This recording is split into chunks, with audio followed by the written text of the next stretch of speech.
তালাকের বছরগুলো পরে জজ হওয়া স্ত্রী পৌঁছাল স্বামীর ঝুপড়িতে।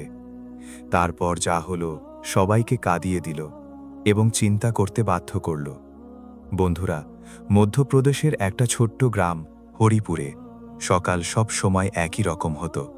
কাঁচা রাস্তায় উড়তে থাকা ধুলো দূর দূর পর্যন্ত ছড়িয়ে পড়ত। ক্ষেতগুলো যা দূর দূর পর্যন্ত ছাড়ানো, যার ওপর ওষের হালকা চমক থাকত, এবং মন্দিরের ঘণ্টার ধীরে ধীরে আওয়াজ যা যেন পুরো গ্রামকে একই লয়ে জায়গা দিত। এই গ্রামেই থাকত অজয়। অজয় কোনো বড় মানুষ ছিল না, না তার কাছে কোনো উঁচু অহদা ছিল, না কোনো ধরনের বড় পরিচয়। সে পাশের কাসবায় থাকা জেলা আদালতে ক্লার্কের পদে কাজ করত। প্রত্যেক সকালে সূর্য ওঠার আগে উঠে সাইকেল তুলে ঘর থেকে বেরিয়ে যাওয়া, ঘাম এবং ধুলোয় ভরা রাস্তা পার করা এবং সন্ধ্যায় থকাহারা হয়ে ফিরে আসা, এটাই তার জীবন ছিল। ঘর ছোট ছিল, সাধন সীমিত ছিল, কিন্তু তার মা বাবা এটাই মানত যে সরকারি চাকরি থাকলে মানুষ নিরাপদ হয়। তাদের জন্য এই চাকরি শুধু আয়ের সাধন ছিল না, বরং সমাজের সম্মান এবং ভবিষ্যতের গ্যারেন্টি ছিল। অজয় শান্ত স্বভাবের ছিল। সে কম বলতো, কিন্তু অনেক চিন্তা করত। মা বাবার কথা কখনো ঠেটে বলতো না। গ্রামের লোকেরা তাকে সংস্কারী ছেলে বলতো, এবং হয়তো এই পরিচয়ই তার জীবনের অনেক সিদ্ধান্তকে আগেই নির্ধারণ করে দিয়েছিল। ওদিকে ভোপালে থাকা নেহার দুনিয়া একদম আলাদা ছিল। সেখানে সকাল দ্রুত গতিতে শুরু হতো। কলেজের ভিড়, লাইব্রেরির নীরবতা এবং বইয়ের গন্ধ তার দিনের অংশ ছিল। নেহা ছোটবেলা থেকেই আলাদা ছিল। সে সেই মেয়েদের মধ্যে ছিল না যারা শুধু বিয়ের স্বপ্ন দেখে এবং জীবনকে কারো নাম করে দেওয়াকেই মঞ্জিল মানে নেয়। তার স্বপ্ন ছিল জজ হওয়া। সে মানত যে যদি সমাজকে বদলাতে হয় তাহলে শুধু অভিযোগ দিয়ে নয়, বরং ইনসাফ দিয়ে বদলানো যায়।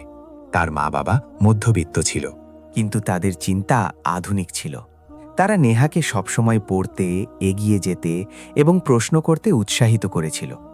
কিন্তু একটা বয়সের পর সমাজ প্রশ্ন করতে শুরু করে। রিশতেদারদের আওয়াজ জোর হয়ে যায়। পাড়ার নজর চোখে লাগতে শুরু করে। মেয়ে আছে, বিয়ে কবে করাবে? এবং এখান থেকেই নেহার জীবনে অজয়ের নাম এলো। প্রথম মুলাকাত সাদাসিধে ছিল। অজয় সাদা শার্ট এবং সাধারণ প্যান্টে ছিল। না কোনো দেখাবি, না বানিয়ে তোলা আত্মবিশ্বাস। তার চোখে শুধু একটা সোজাসিধা সত্যতা ছিল। নেহা বিনা ঘুরিয়ে প্রশ্ন করল, আমি বিয়ের পরেও পড়াশোনা চালিয়ে যেতে চাই। আমার স্বপ্ন জজ হওয়ার। তুমি কি আমার সাথ দেবে? অজয় বিনা বেশি চিন্তা করে উত্তর দিল, যদি তুমি এগিয়ে যাবে তাহলে আমাকে খুশি হবে। হয়তো সেই সময়ে এই বাক্যের গভীরতা বুঝতে পারেনি, কিন্তু নেহাকে সেই উত্তরের সততা দেখা গেল। তাকে লাগলো হয়তো এটাই সেই মানুষ যে তার স্বপ্নের বোঝা বুঝতে পারবে। বিয়ে ঠিক হয়ে গেল। বিয়ের পর নেহা শহর ছেড়ে দিল এবং হরপুরে এলো। গ্রামের ঘর, মাটির দেওয়াল, ছোট আঙিনা এবং শাশুড়ি শ্বশুরের ঐতিহ্যবাহী চিন্তা। প্রথম কিছুদিন সব ঠিক ছিল। নেহা সকালে তাড়াতাড়ি উঠত, ঘরের কাজ সামলাত, তারপর বই খুলত। সে চেষ্টা করত যে প্রত্যেক ভূমিকাকে সততার সাথে পালন করবে, বউয়েরও এবং ছাত্রীরও। কিন্তু ধীরে ধীরে তানের আওয়াজ দেওয়ালে ধাক্কা খেতে শুরু করল। এত পরে কি করবে? এখন বউ হয়েছ, ছাত্রী নও, জজ হওয়ার স্বপ্ন ছেড়ে দাও। এই শব্দগুলো ধীরে ধীরে তার মনে বোঝা হয়ে পড়তে লাগল। নেহা চুপ থাকত, কারণ সে চিন্তা করেছিল যে সময়ের সাথে সব বুঝে যাবে। অজয় সকালে আদালতে চলে যেত এবং সন্ধ্যায় ফিরলে নেহা তাকে সব বলতে চাইত, নিজের হৃদয়ের বোঝা হালকা করতে চাইত। কিন্তু প্রত্যেকবার সে শুধু এটাই বলতো, একটু ধৈর্য রাখো। মা বাবা পুরনো চিন্তার। অজয়ের এই ধৈর্য নেহার স্বপ্নের ওপর ভারী পড়তে লাগল। দিনগুলো কেটে যেতে লাগল। নেহার বইয়ে ধুলো জমতে লাগল এবং তার মনে প্রশ্ন। একদিন শাশুড়ি স্পষ্ট বলে দিল, হয় বই ছেড়ে দাও, নয় এই ঘর। এই বাক্য নেহার ভেতরে কোথাও খুব গভীরে ঢুকে গেল। সেই রাতে সে দেরি পর্যন্ত জেগে থাকল। বই সামনে ছিল, কিন্তু শব্দগুলো ঝাপসা হয়ে যাচ্ছিল। তাকে অনুভব হলো যে এই লড়াই শুধু পড়াশোনার নয়, বরং তার পরিচয়ের। সে যদি আজ ঝুঁকে যায় তাহলে জীবনভর ঝুঁকে থাকবে। পরের সকালে নেহা অজয়ের সাথে স্পষ্ট কথা বলল, আমি তোমার সাথে থাকতে চাই, কিন্তু নিজের স্বপ্ন মেরে নয়। যদি তুমি চুপ থাকবে তাহলে আমি ভেঙে পড়ব। অজয় কিছু বলল না, না সমর্থন, না বিরোধ, এবং এই চুপ্পি সবচেয়ে বেশি ব্যথা দিল। সেই চুপ্পি যা নেহাকে একাকিত্বের অন্ধকারে ঠেলে দিচ্ছিল। কিছু সপ্তাহ পর নেহা নিজের বাপের বাড়ি চলে গেল। ঘর থেকে যাওয়ার সময় সে পিছনে মুখ ফিরিয়ে দেখল না, কারণ তাকে ভয় ছিল যে যদি সে দেখে তাহলে হয়তো সে নিজেকে থামাতে পারবে না। তালাকের কাগজ পাঠানো হয়েছিল। নেহা সেগুলো দেখল, ছুল, যেন সেগুলো কাগজ নয়, তার জীবনের সবচেয়ে কঠিন পরীক্ষা। কিন্তু সে সাইন করল না। সে শুধু এটাই বলল, আমি হার মানব না। না নিজের স্বপ্ন থেকে, না নিজের প্রেম থেকে। এটাই বলে সে নিজেকে আবার বইয়ের হাতে তুলে দিল। এই সিদ্ধান্ত সহজ ছিল না। কান এখানেও ছিল, প্রশ্ন এখানেও ছিল, কিন্তু এবার তার কাছে নিজের স্বপ্নের সাহায্য ছিল। দিনরাতের পরিশ্রম, একাকিত্বের লড়াই এবং সমাজের চোখে লাগা নজরের মাঝে নেহা পড়াশোনা চালিয়ে রাখল। প্রত্যেক পাতা ওলোটানোর সময় তাকে অজয়ের চুপ্পি মনে পড়ত। প্রত্যেক প্রশ্ন সমাধান করার সময় সে নিজের চোখের জল সামলে নিত। এই যাত্রা সহজ ছিল না, কিন্তু এটাই তার নিজের যাত্রা ছিল। সে ঠিক করেছিল যে যাই হোক না কেন সে নিজেকে অসম্পূর্ণ ছাড়বে না। এই চিন্তায় তাকে এগিয়ে নিয়ে যেত। ওদিকে হরিপুরে অজয়ের জীবন সেখানেই থেমে গেল। সেই সাইকেল, সেই আদালত, সেই ঘর। কিন্তু এখন ঘরে একটা খালিপনা ছিল। আঙিনা খালি ছিল এবং দেওয়ালগুলো কারো অভাবকে চুপচাপ অনুভব করত। অজয়ের মা বাবা ভেবেছিল যে সব ঠিক হয়ে যাবে, কিন্তু সময়ের সাথে তাদেরও অনুভব হতে লাগল যে তারা শুধু একটা বউ নয়, বরং একটা স্বপ্নকে ঘর থেকে বাইরে করে দিয়েছে। অজয় নিজেকে প্রশ্ন করতে লাগল, কিন্তু ততক্ষণে অনেক দেরি হয়ে গিয়েছিল। এই গল্প এখানে থামে না, কিন্তু এই মোড়ে এটি আমাদের চিন্তা করতে বাধ্য করে যে সম্পর্কে চুপ্পি কতটা বিপজ্জনক হতে পারে। স্বপ্নকে চাপা দিয়ে পালিত সম্পর্ক আখিরে কতক্ষণ টেকে, এবং কি প্রেম শুধু সাথে থাকার নাম নাকি সাথে দাঁড়ানোর। নেহা হার মানেনি এবং অজয়ের চুপ্পি তার সবচেয়ে বড় হার হয়ে গেল। এটাই এই গল্পের সবচেয়ে গভীর সত্যতা হয়। নেহা যখন বাপের বাড়ি পৌঁছালো, তাহলে তার কাছে শুধু একটা সুটকেস ছিল না, সেই সুটকেসের সাথে ভাঙা বিশ্বাস ছিল, ভিতরে দমিয়ে রাখা অসংখ্য প্রশ্ন ছিল, এবং বুকের কোনো কোণে অসম্পূর্ণ আশাগুলো ছিল, যা পথভর তার সাথে চলতে থাকল। ভোপালের সেই রাস্তাগুলো ছিল, সেই ঘর ছিল, সেই ঘর যেখানে কখনো সে স্বপ্নের কথা বলতো। কিন্তু নেহা এখন সেই মেয়ে ছিল না যে কখনো হাসতে হাসতে এই ঘর থেকে বিদায় হয়েছিল। তার পা ভারী ছিল, চোখে থাকান ছিল, এবং হৃদয়ে এমন নীরবতা ছিল যাকে শব্দে বাধা কঠিন ছিল। মা যে দরজা খুলল, নেহাকে দেখেই সব বুঝে গেল। কোনো প্রশ্ন নয়, কোনো তিরস্কার নয়, শুধু দুটো বাহু খোলা, এবং নেহা মায়ের বুকে লেগে গেল। সেই আলিঙ্গনে প্রশ্নের জায়গায় চোখের জল ছিল, অভিযোগের জায়গায় সুকুন ছিল। বাবা পাশেই দাঁড়িয়েছিল, তাদের চোখে দুঃখ ছিল এবং বিশ্বাসও। তারা শুধু এটাই বলল, যদি সাহস রাখবে তাহলে পথ নিজে তৈরি হয়ে যাবে। সেই শব্দগুলোতে কোনো সান্ত্বনা ছিল না, বরং একটা বিশ্বাস ছিল যা নেহাকে ভাঙতে বাঁচিয়ে রাখছিল। তালাকের কাগজ সে ড্রয়ারে রেখে দিল। না সে সেগুলো ছিঁড়ল না, না সেগুলোতে সাইন করল। সে জানত যে সম্পর্ক কাগজে ভলে ভাঙে, কিন্তু হৃদয় থেকে এখনো নয়। কোথাও না কোথাও তার ভিতরে একটা ডোর এখনো বাঁধা ছিল, যা তাকে সম্পূর্ণ ছড়িয়ে পড়তে দিচ্ছিল না। সেই দিনে সে নিজের সাথে প্রতিজ্ঞা করল যে এখন পিছনে মুখ ফিরিয়ে দেখবে না, এখন সে শুধু এগিয়ে যাবে। নেহা জাজের প্রস্তুতি সম্পূর্ণ শক্তি দিয়ে শুরু করল। সকাল 4টে বাজে অ্যালার্ম বাজত, চোখ খুললে শরীর থাকত, কিন্তু মন জেদি ছিল। রাত 2 বাজে পর্যন্ত পড়া তার দিনচর্যা হয়ে গেল। কখনো সংবিধানের মোটা বইগুলো, কখনো কেসলের জটিল লাইনগুলো, কখনো পুরনো সিদ্ধান্তের ফাইলগুলো। প্রত্যেক পাতা যেন তার পরীক্ষা নিচ্ছিল। অনেকবার বইয়ে তার চোখের জল পড়ে যেত, শব্দ ঝাপসা হয়ে যেত এবং হাত কাঁপতে লাগত। তাহলে সে নিজেকে বলতো, যদি আজ না কাঁদি তাহলে কাল দুনিয়া কাঁদাবে। এই বাক্য তাকে আবার সোজা করে বসিয়ে দিত। চোখ মুছে আবার পড়তে লাগত। সমাজ চুপ বসে নেই। রিশতেদারদের প্রশ্ন তীরের মতো আসত, এত পড়াশোনা কিসের জন্য? মেয়ে একা কতক্ষণ থাকবে? দ্বিতীয় বিয়ে করে নাও, সব ঠিক হয়ে যাবে। নেহা বাইরে থেকে হাসত, কিন্তু ভিতরে প্রত্যেক প্রশ্ন তাকে আহত করত। তার মা অনেকবার ধীরে বলতো, বেটা জীবন একা করা হয় না। নেহা প্রত্যেকবার শান্ত কিন্তু দৃঢ় স্বরে উত্তর দিত, একা থেকে ভাঙা ভালো, কারো সাথে থেকে মরাচ্ছে। সেই উত্তরে রাগ ছিল না, শুধু একটা সত্যতা ছিল যা সে জিয়ে বুঝেছে। ওদিকে অজয়ের জীবন আরও নীরব হয়ে গিয়েছিল। নেহা চলে যাওয়ার পর ঘরে আওয়াজ ছিল, কিন্তু সুকুন ছিল না। মা বাবা বলতো, তুমি ঠিক করেছ, মেয়ে বেশি পড়ে লিখে হাত থেকে বেরিয়ে যায়। অজয় কিছু বলতো না, তার কাছে বলার শব্দ ছিল না এবং হয়তো সাহসও নেই। কিন্তু সেই রাতে সে ঘর ছেড়ে দিল, বিনা কাউকে বলে, বিনা কারো থেকে বিদায় নিয়ে সে শহরে এলো। না কোনো নিজের ছিল, না কোনো সাহায্য। আদালতের চাকরি এখন শুধু পেট পালার উপায় হয়ে গিয়েছিল। সেখানে এখন কোনো সম্মান বা গর্ব বাকি ছিল না। সে একটা ঝুপড়ি মতো ঘরে থাকা শুরু করল। একটা পুরনো চেয়ার, একটা সাধারণ বিছানা এবং দেওয়ালে নেহার পুরনো ছবি। সেই ছবি যা থেকে কখনো সে চোখ চুড়াত, এখন সেই থেকে প্রত্যেক রাত কথা করত। কাশ আমি সেই দিনে বলে উঠতাম। এই বাক্য তার প্রত্যেক রাতের সঙ্গী হয়ে গিয়েছিল। সময় কেটে যেতে লাগল। নেহা প্রথম অ্যাটেম্প্ট দিল, ফেল হয়ে গেল। ফলাফল দেখে হৃদয় বসে গেল, কিন্তু সে হার মানেনি। দ্বিতীয় অ্যাটেম্প্ট দিল, কিছু নম্বর দিয়ে থেকে গেল।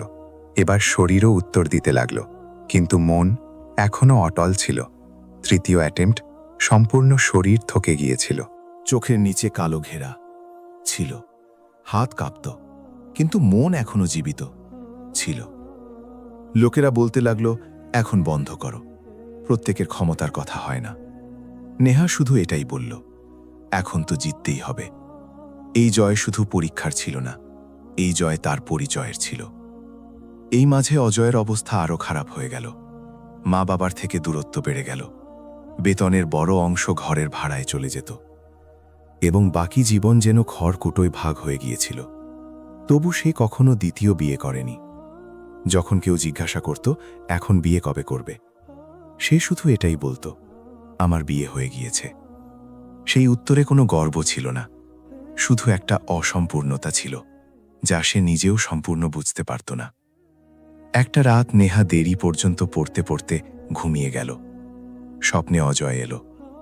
সেই সাধারণ কাপড়, সেই শান্ত চোখ, সেই মুখ যাকে সে চাইলেও ভুলতে পারেনি। সে বলল, তুমি জিতবে। নেহার চোখ খুলে গেল। ঘরে নীরবতা ছিল।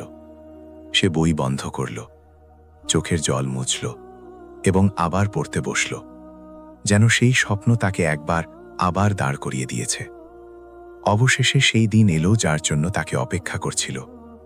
ফলাফল। হৃদয় ধরধর করছিল, হাত কাঁপছিল। নেহা লিস্ট দেখল, তার নাম ছিল। জজ এক মুহূর্তে তাকে বিশ্বাস হয়নি। তারপর মায়ের কাঁদতে থাকা আওয়াজ শোনা গেল। বাবা চুপচাপ এলো এবং নেহার কপাল চুমু খেল। পুরো ঘরে খুশির বন্যা ছিল, কিন্তু নেহার ভিতরে অনুভূতির ঝড় চলছিল। সে সবার আগে ড্রয়ার খুলল। তালাকের কাগজ এখনও সেইভাবে পড়েছিল, যেন সে ছেড়েছে। সে সেগুলো হাত লাগালো এবং ফিসফিসিয়ে বলল, আমি হার মানিনি। পোস্টিং অর্ডার এলো। নেহার হৃদয় জোরে ধরধর করতে লাগল। জেলা সেই ছিল যেখানে অজয় থাকত। সেই নাম পড়তে তার হাত কাঁপতে লাগল। অন্যদিকে অজয় আদালতে কাজ করছিল। যখন সে শুনল নতুন জজ সাহেবা আসছেন, কেউ নাম নিল নেহা। অজয়ের হাত থেকে ফাইল পড়ে গেল, যেন কেউ তার ভিতরে ঘুমিয়ে থাকা সব স্মৃতিকে এক ঝটকায় জাগিয়ে দিয়েছে। সেই রাতে দুজনে আলাদা আলাদা জায়গায় জেগে থাকল। দুটো আলাদা জীবন, দুটো আলাদা পথ, কিন্তু হৃদয়ে একই প্রশ্ন, যদি মুখোমুখি হয় তাহলে কি বলবে? সকালের সময় ছিল। জেলা ন্যায়ালয়ের বাইরে অস্বাভাবিক হলচল ছিল।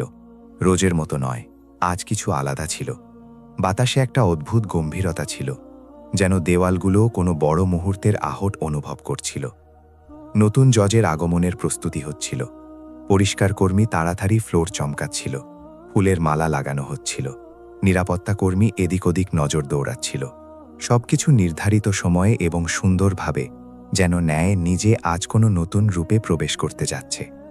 লোকের মুখে কৌতূহল স্পষ্ট দেখা যাচ্ছিল। কারো মনে ভয় ছিল, এখন সিদ্ধান্ত কঠিন হবে। কারো ভিতরে আশা ছিল, হয়তো এখন দমিয়ে রাখা মামলাগুলোকে আওয়াজ মিলবে। এবং এই সবের মাঝে অজয় চুপচাপ নিজের ফাইলে ঝুঁকেছিল। সে দেখতে ব্যস্ত ছিল, কিন্তু ভিতর থেকে অস্থির। তাকে বলা হয়েছিল আজ নতুন জজ সাহেবা আসবেন। নাম সে কালই শুনেছে, নেহা। সেই নাম যা তার রাতের ঘুম ছিনিয়ে নিয়েছে। সেই নাম যা এখন একটা পদ, একটা চেয়ার, একটা অধিকারের প্রতীক হয়ে গিয়েছে।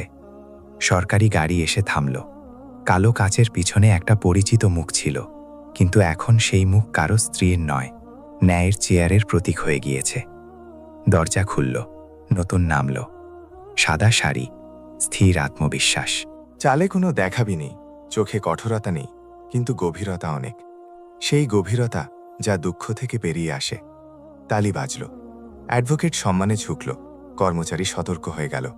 নেহা হালকা নজর চারদিকে ঘোরালো, যেন প্রত্যেক মুখকে নয়, প্রত্যেক গল্পকে দেখছে। এবং তাহলে তার চোখ একটা মুখে থামল। অজয়। সেই অজয় যে কখনো তার স্বপ্নের অংশ ছিল, যার সাথে সে ভবিষ্যতের কল্পনা করেছিল, যে কখনো তার জীবনের কেন্দ্র ছিল, আজ ভিড়ে একটা সাধারণ মানুষ হয়ে দাঁড়িয়েছিল। নেহার শ্বাস এক মুহূর্তে আটকে গেল। হৃদয় কিছু বলতে চাইল। স্মৃতিগুলো একসাথে দরজা খটখটালো, কিন্তু মুখে জজার মর্যাদা থেকে গেল। সে মুহূর্তে নিজেকে সামলে নিল। অজয় চোখ নামিয়ে নিল। সে চিন্তা করেছিল যে সে নিজেকে সামলে নেবে, সে প্রস্তুত, সে শক্তিশালী। কিন্তু হৃদয় কখনো আদেশ মানে না। প্রথম কেস ডাকা হলো। কোর্টরুম ভরা ছিল, পরিবেশ ভারী ছিল। একটা গরিব মজুরের জমি একটা দম্ভী ঠিকাদার জাল দলিল দিয়ে দখল করে নিয়েছিল। বছর ধরে মামলা দমিয়ে রাখা ছিল, কখনো তারিখ, কখনো সাক্ষী, কখনো চাপ। আজ প্রথমবার শুনানি সঠিক দিকে এগোচ্ছিল। নেহা প্রত্যেক কথা মনোযোগ দিয়ে শুনছিল। তার চোখ ফাইলে বেশি মুখে পড়ছিল। সাক্ষী ডাকা হলো। অজয় সে দাঁড়ালো। তার পা ভারী ছিল, কিন্তু পিঠ সোজা। নেহা মাথা তুলল। তাদের নজর টক্কর খেল। এক মুহূর্তের জন্য পুরো কোর্ট নীরব হয়ে গেল। সেই নীরবতা শব্দ থেকে বেশি বলছিল। নেহা নিজেকে ভিতর থেকে কঠিন করল। নাম আওয়াজ শান্ত ছিল। অজয় সত্য বলবে। হ্যাঁ, অজয় সত্য বলল। প্রত্যেক কথা স্পষ্ট, প্রত্যেক শব্দ বিনা ইতস্তত। সে না ভয় দেখল, না ফলাফল, সে শুধু সত্য দেখল। ঠিকাদার হতভম্ব হয়ে গেল। তার মুখ লাল হয়ে গেল। কেস তার হাত থেকে সরে যাচ্ছিল। কোর্টের বাইরে সে অজয়কে দামকালো। বেশি হিরো হয়েও না, জজ বদলে যাবেন, তুমি বাঁচবে না। অজয় কিছু বলল না। সন্ধ্যায় সে কাজ থেকে বেরিয়ে এলো। অন্ধকার হয়ে গিয়েছিল। রাস্তা খালি ছিল। একটা গলিতে চারজন সামনে এলো।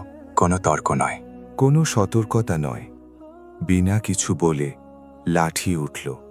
আঘাতের পর আঘাত। অজয় পড়ে গেল। দুঃখ থেকে বেশি তাকে আফসোস হচ্ছিল যে সত্য বলার দাম এত ভারী হয়। ওদিকে নেহা নিজের কেবিনে বসেছিল। ফাইল সামনে ছিল, কিন্তু মন অন্যদিকে। তার আঙুলগুলো বারবার থেমে যেত। তাহলে খবর এলো অজয়ের ওপর আক্রমণ হয়েছে, হাসপাতালে নিয়ে গেছে। নেহার আঙুল চেয়ারের হাতলে জোরে ধরে গেল। বুকে কিছু ভাঙার মতো গেল। তার ভিতরে জজ নয়, স্ত্রী জেগে উঠল।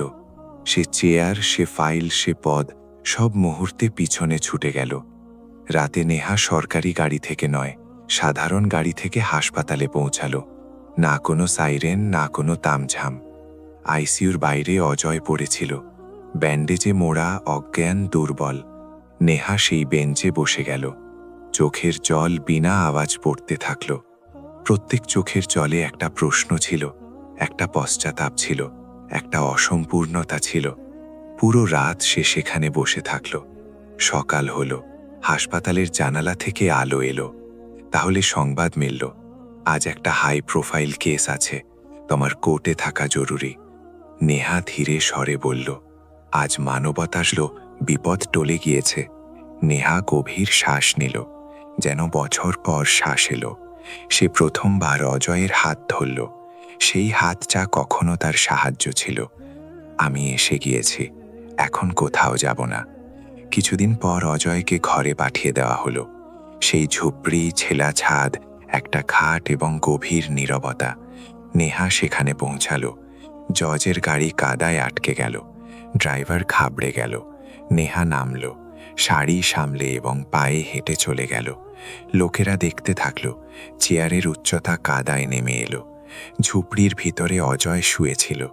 নেহা ধীরে বলল, এখানে একা কেন থাকো? অজয় চোখ খুলল। তাকে বিশ্বাস হয়নি। তুমি এখানে? নেহা পাশে বসল। কেন আসতে পারি না? এটাও তো আমার ঘর। নীরবতা ছড়িয়ে পড়ল। সেই নীরবতা এখন দুঃখ নয়, সুকুন ছিল। তারপর অজয় বলল, আমি তোমাকে থামাতে পারিনি, তাই নিজে পিছিয়ে গিয়েছি। নেহার আওয়াজ কাঁপল এবং আমি তোমাকে ছেড়ে যাইনি, শুধু নিজেকে বাঁচিয়েছি। দুজনেই কেঁদে উঠল। সেই ঝুপড়িতে কোনো চেয়ার উঁচু ছিল না, কোনো পথ ছিল না, কোনো সিদ্ধান্ত শোনানোর লোক ছিল না। শুধু দুটো মানুষ ছিল, থকে যাওয়া, ভাঙা, কিন্তু সত্য। পরের দিন নেহা আদেশ দিল, অজয়ের ওপর আক্রমণ করা লোকদের তুরন্ত গ্রেফতার। ঠিকাদারের সব কেস আবার খোলা হলো। সিস্টেম কেঁপে উঠল। শহরে আলোচনা ছিল, জজ সাহেবা আলাদা, সে চেয়ার থেকে নয়, জমির থেকে সিদ্ধান্ত করে। এবং নেহা, সে প্রত্যেক সঞ্জয় ঝুপড়িতে আসত, বিনা সোর, বিনা দেখাবি, চুপচাপ বসত, অজয়ের ওষুধ রাখত। দুজনেই কথা কম করত, বুঝত বেশি। কারণ কিছু সম্পর্ককে শব্দের নয়, সাথের প্রয়োজন হয়। রাত গভীর হয়ে গিয়েছিল। ঝুপড়ির বাইরে হালকা বাতাস চলছিল, যা ছেঁড়া টিনের ছাদে ধাক্কা খেয়ে অদ্ভুত করুণ আওয়াজ তৈরি করছিল, যেন নিজের অবস্থা কিছু বলতে চায়। ভিতরে একটা ছোট দিয়া জ্বলছিল, তার শিখা কাঁপছিল, কিন্তু নিভছিল না।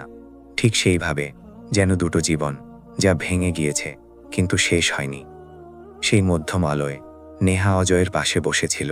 অজয় ঘুমিয়েছিল, কিন্তু তার শ্বাস এখনও থকেছিল, যেন প্রত্যেক শ্বাসের সাথে সে পুরনো দুঃখকে বাইরে বের করার চেষ্টা করছে। নতুন প্রত্যেক কয়েক মিনিটে তার দিকে দেখত, তার বুকের ওঠা পড়া গুনত, যেন নিজেকে বিশ্বাস করাতে চায় যে সে সত্যিই নিরাপদ, সত্যিই তার সামনে আছে, কোনো স্বপ্ন নয়। সেই ঝুপড়িতে না কোনো রুতবা ছিল, না কোনো উঁচু চেয়ার, না কোনো আদেশ দেওয়ার স্বর। সেখানে শুধু দুটো জীবন ছিল, যার সময়, সমাজ, চুপ্পি এবং অবস্থা থেকে লড়তে লড়তে থকে গিয়েছে, কিন্তু এখন একে অন্যের সামনে বিনা কোনো আবরণে বসেছিল। নেহা খুব ধীরে স্বরে বলল, জানো অজয়, আমি কোর্টে হাজারো সিদ্ধান্ত শুনিয়েছি, বড় বড় মামলায়, যেখানে একটা শব্দ থেকে কারো জীবন বদলে যায়। কিন্তু সবচেয়ে কঠিন সিদ্ধান্ত আজ নিতে হচ্ছে। অজয় ধীরে চোখ খুলল। শরীর এখনো দুর্বল ছিল, আওয়াজ আরও বেশি। সে জিজ্ঞাসা করল, কোন সিদ্ধান্ত? নেহার চোখ ভরে এলো, আওয়াজ লড়খড়ালো, এটাই যে আমি আজ এখানে জাজ হয়ে নয়, তোমার স্ত্রী হয়ে বসে আছি। অজয় কিছু মুহূর্ত চুপ থাকল, যেন শব্দ খুঁজছে। তারপর বলল, আমি তোমাকে এই ঝুপড়িতে এনে লজ্জিত করতে চাইনি। নেহা, তুমি আজ খুব বড় হয়ে গিয়েছ। নেহা হালকা হাসল। সেই হাসিতে দুঃখও ছিল এবং সুকুনও। বড় আমি হইনি অজয়, শুধু দায়িত্বশীল হয়েছি। এবং দায়িত্ব শুধু চেয়ারের হয় না, সম্পর্কেরও হয়। সেই রাতে নেহা সেখানেই থাকল। না কোনো সরকারি গাড়ি, না কোনো নিরাপত্তা কর্মী, না কোনো বিশেষ ব্যবস্থা, শুধু একটা ছেঁড়া চারপায়, ঠান্ডা বাতাস এবং হৃদয়ে জমা সেই বরফ, যা ধীরে ধীরে গলে যেতে লাগল, যেন বছর পর কেউ তাকে ছুঁয়েছে। পরের দিন শহরে হলচল তৈরি হয়ে গেল। খবর আগুনের মতো ছড়িয়ে গিয়েছিল যে জাজ সাহেবার রোজ একটা ঝুপড়িতে যাচ্ছে। কিছু লোক তাচ্ছিল্য করল, পদের মর্যাদা ভুলে গিয়েছে। কিছু বলল, এটা দেখাবি লোকের সহানুভূতি আমা করার উপায়। কিন্তু নেহা কারও শোনেনি। না সে সাফাই দিয়েছে, না কোনো বয়ান। সেই দিনে সে আদেশ জারি করল, অজয়ের ওপর আক্রমণ করানোর সব অভিযুক্তের তুরন্ত গ্রেফতার। ঠিকাদার এবং তার পুরো নেটওয়ার্কের গভীর তদন্ত, এবং সেই সব পুরনো কেস যা বছর ধরে দমিয়ে পড়েছিল, সেগুলোকে আবার খোলার নির্দেশ। পুরো সিস্টেম কেঁপে উঠল। যে আদালতে বছর ধরে টাকার ঝনঝন শোনা যেত, সেখানে এখন ইনসাফের দস্তক গুঞ্জতে লাগল। কিছুদিন পর অজয়ের স্বাস্থ্য অনেক ভালো হয়ে গেল। ডাক্তাররা বলল যে এখন বিপদ নেই। নেহা তাকে বলল যে সে শহরের সরকারি কোয়ার্টারে শিফট হয়ে যাক, যাতে চিকিৎসা এবং থাকা খাওয়া সহজ হয়। অজয় স্পষ্ট মানা করে দিল। সে শান্ত কিন্তু দৃঢ় স্বরে বলল, আমি ততক্ষণ এখান থেকে যাব না, যতক্ষণ এই ঝুপড়ি আমার পরিচয়। আমি চাই না যে লোকেরা বলুক যে আমি জজের কারণে উপরে উঠেছি। নেহা তার কথা মেনে নিল, কারণ সে জানত যে সম্মান জোর করে দেওয়া হয় না, সে নিজে তৈরি হয়। সেই সন্ধ্যায় নেহার মা বাবা ঝুপড়িতে এলো। মা যেই ঝুপড়ি দেখল তার চোখ ভরে এলো। তাকে মেয়ের কষ্ট বছর পর সত্যিকার অর্থে বুঝে এলো। বাবা অজয়ের হাত ধরে নিল এবং ভারী আওয়াজে বলল, ভুল আমাদেরও ছিল। আমরা তোমার দুঃখকে অনেক দেরি করে বুঝেছি। কিছুদিন পর অজয়ের মা বাবাও এলো। এবার তাদের পা ভারী ছিল, চোখ নামানো ছিল, মুখে লজ্জা এবং হৃদয়ে পস্তাতাপ স্পষ্ট দেখা যাচ্ছিল। শাশুড়ি কাঁপা আওয়াজে বলল, বেটি, আমাদের মাফ করে দাও। আমরা তোমার স্বপ্নকে বোঝা মনে করেছিলাম। নেহা তাদের পা ছল এবং খুব শান্ত স্বরে বলল, যদি আজ আমি এখানে দাঁড়িয়ে আছি তাহলে সেই সংগ্রামের কারণেই আছি। মাফির প্রয়োজন নেই, শুধু বোঝার প্রয়োজন ছিল। এবং হয়তো সেই বোঝা সেই ঝুপড়িতে প্রথমবার সম্পূর্ণ নেমে এলো। অবশেষে সেই দিন এলো যার কল্পনা কেউ করেনি। না কোনো ব্যান্ড, না বরযাত্রা, না শোরগোল, শুধু একটা সাধারণ অনুষ্ঠান। আদালতের ছুটির দিনে সেই সাদাসিধেভাবে নেহা এবং অজয় আবার একে অন্যের হাত ধরল। এবার না কোনো শর্ত ছিল, না কোনো বড় বড় প্রতিজ্ঞা।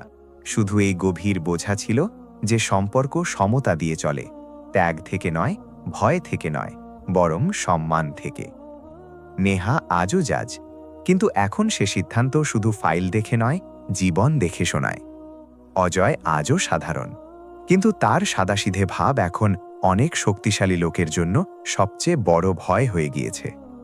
ঝুপড়ি আজও আছে, ছেঁড়া, সাধারণ, কিন্তু এখন সে লজ্জার নয়, বরং সংগ্রাম, সত্যতা এবং আত্মসম্মানের পরিচয়। কারণ মানুষের উচ্চতা তার ঘর থেকে নয়, তার জমির থেকে মাপা হয়। এই গল্প আমাদের এটাই শেখায় যে সম্পর্ক তাহলে ভাঙে যখন আমরা চুপ থাকাকে সহজ মনে করি, এবং সম্পর্ক তাহলে বাঁচে যখন আমরা একে অন্যের স্বপ্নকে নিজের মনে করি। পদ, টাকা এবং সমাজ কিছু সময়ের জন্য লোককে আলাদা করতে পারে, কিন্তু সত্যিকার প্রেম এবং মানবতা আখিরে নিজের পথ খুঁজে নেয়। এখন তোমরা বলো, যদি নেহা সেই দিনে নিজের স্বপ্ন থেকে সমঝোতা করে নিত, তাহলে কি এই গল্প কখনো ইনসাফের হয়ে উঠত? এবং যদি অজয় সেই দিনে চুপ না থাকত, তাহলে কি দুজনকেই এত দুঃখ সহ্য করতে হতো? যদি তোমাদের লাগে যে সম্পর্কের আসল দাম টাকা বা রুতবে থেকে নয়, বরং বোঝা এবং সম্মান থেকে নির্ধারিত হয়, তাহলে এই গল্পকে লাইক করো, নিজের বন্ধু এবং পরিবারের সাথে শেয়ার করো, এবং কমেন্টে বলো যে তোমরা কোন শহর থেকে এবং এই গল্প তোমাদের কি চিন্তা করতে বাধ্য করেছে। আবার মিলবো একটা এবং এমনই গল্পের সাথে যা হৃদয় থেকে বেরিয়েছে এবং সোজা হৃদয়ে পৌঁছেছে।